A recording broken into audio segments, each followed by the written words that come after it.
Video பார்க்குற உண்மையான உள்ளங்கள் எல்லாருக்கும் மாலை வணக்கங்க. எல்லாரும் எப்படி இருக்கீங்க? எல்லாரும் நல்லா இருக்கீங்களா? எல்லாரும் நல்லா இருப்பீங்கன்னு சொல்லிட்டு நம்புகிறேன். நம்மளுடைய கிச்சன் வீடியோவில் இன்றைக்கி என்ன பார்க்க போகிறோன்னு பார்த்தீங்கன்னா, ரவையை தனியாக கிளறுனா அதுக்கு பேர் உப்புமா, சேமியாவை தனியாக கிளறுனா அதுக்கு பேர் பாயாசம், இது ரெண்டுத்தையும் ஒன்றா சேர்த்து கிளறுனா அதுக்கு பேர் கிச்சடி. அந்த கிச்சடி தாங்க இன்றைக்கி நம்ம செய்ய போகிறோம். அந்த கிச்சடி செய்யறதுக்கு என்னென்ன தேவைப்படுது, அது எப்படி செய்யறது அப்படிங்கிறதையும் தான் இந்த வீடியோவில் பார்க்க போகிறோம். நம்மளுடைய வீடியோவை இப்போ தான் ஃபஸ்ட் டைம் பார்க்குறவங்களா இருந்தால் நம்மளுடைய சேனலை சப்ஸ்கிரைப் பண்ணி வச்சுட்டு வீடியோவை பாருங்கள். ஃபஸ்ட்டு கிச்சடி செய்ய என்னென்ன பொருள் எடுத்து வச்சுருக்கேன் அப்படின்றத பார்த்துக்கலாம் வாங்க.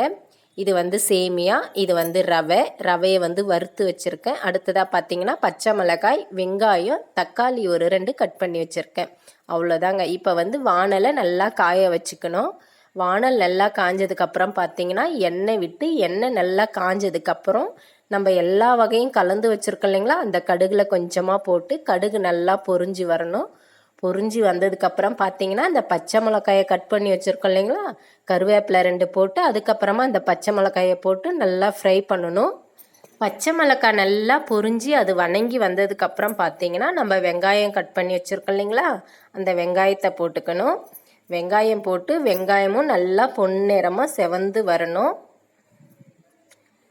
பாருங்கள், இந்த மாதிரி நல்லா ஓரளவுக்கு நல்லா நம்ம திரும்ப திரும்ப பெரட்டிகிட்டே இருந்தோம்னா அது நல்லா செவந்து வரும்.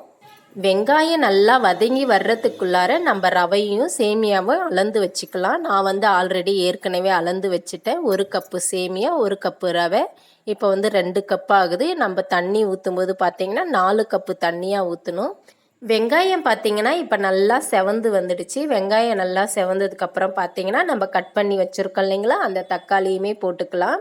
அந்த தக்காளியை போட்டுட்டு அது கூட லைட்டாக சால்ட்டு போட்டோம்னா தக்காளி வந்து சீக்கிரமாக வதங்கி வரும். அதனால் சால்ட்டு கொஞ்சம் போட்டுக்கலாம். நம்ம சால்ட்டு போட்டதுக்கப்புறம் பார்த்தீங்கன்னா அந்த தக்காளி நல்லா வதங்கி வர வரைக்கும் நல்லா செவந்து கலரே சேஞ்ச் ஆகும். அந்தளவுக்கு வதங்கி வர வரைக்கும் நம்ம தக்காளியை வந்து நல்லா வதக்கி எடுத்துக்கணும். பாருங்கள், இப்போ ஓரளவுக்கு நல்லா கலர் சேஞ்ச் ஆகிருக்கு.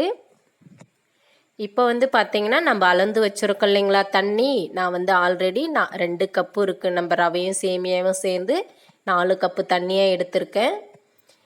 இப்போ தண்ணி ஊற்றுனதுக்கப்புறம் பார்த்திங்கன்னா மேலே மூடாப்பு போட்டு நம்ம மூடி வச்சிடணும். கொஞ்சம் நேரம் கொதி வரணும், நல்லா கொதிக்கணும். அதனால் வந்து நம்ம இந்த மாதிரி மேலே மூடாப்பு போட்டு மூடி வச்சிடுவோம்.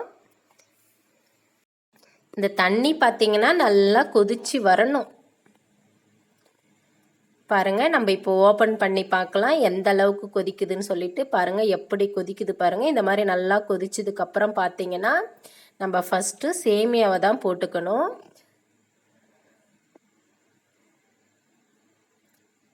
சேமியாவை வந்து நம்ம போடும்போது லைட்டாக கொஞ்சம் சேமியா வந்து அவ்வளோவா கட்டியாகாது, ஆனால் ரவை வந்து கட்டியாகிடும். அதனால் ரவை போடும்போது ரொம்பவே பதமாக போடணும். சேமியா போட்டு கொஞ்ச நேரம் மூடி வச்சு ஒரு கொதி வரணும்.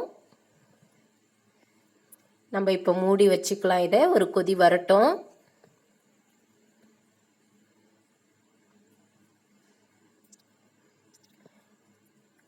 பாருங்கள், இப்போ நல்லா இதுவுமே சேமியா கொட்டினதுக்கப்புறம் அதுக்கப்புறம் பார்த்தீங்கன்னா நல்லா ஒரு கொதி வந்துடுச்சு. இதுக்கப்புறம் நம்ம வந்து ரவையை வந்து சீராக பொறுமையாக கொட்டணும்.